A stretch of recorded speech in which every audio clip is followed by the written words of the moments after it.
In the business world, few battles are fought in the boardrooms. Few are fought in ads, taste tests. What if two fizzy brands decide to pour billions of dollars into outsmarting, out-charming each other for over a century?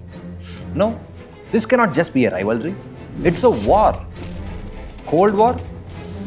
The Cola War. In 1893, Coke was formed.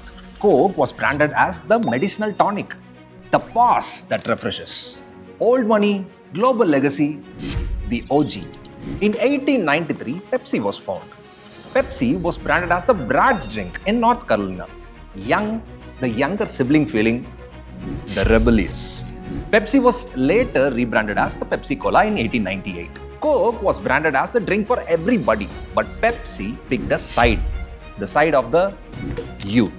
In 1975, Pepsi created a blind taste challenge. They blindfolded people, made them taste both Pepsi and Coke simultaneously. Most of them preferred Pepsi. They filmed it, they advertised it, they teased.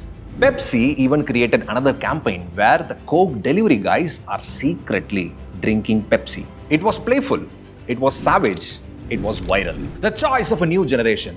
Ask for more, live for now. These were the taglines of Pepsi. Pepsi even mocked Coke to be a dad's drink. Coke's mastery of emotion. Coke didn't panic. It always had a response. Coke created a campaign called I Would Like to Buy a Coke for the World. It always went behind emotion. Peace, love, music, and Coca-Cola. It was not a product pitch. It was a feeling. Coke always went for the heart. Nostalgia, family, friends, relationship, and love. Santa Claus. Coke made him red. Contour bottle. Trademarked the shape.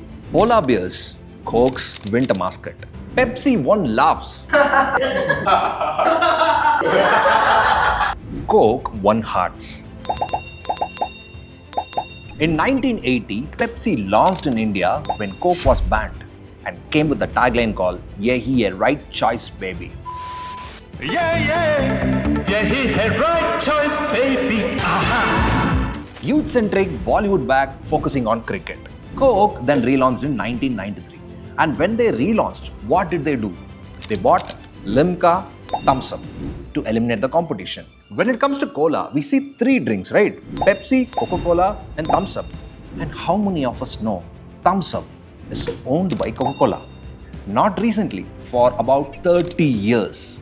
The tactical twists and mind games. Coke launched Coke Zero to target the health-conscious drinkers. Pepsi launched Pepsi Blue and Crystal Pepsi.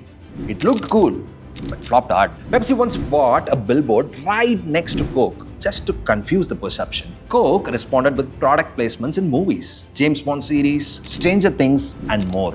Every sip of Coke became a part of the storyline. All these are fine, but who won? Global sales, it is Coke. India reach, again Coke.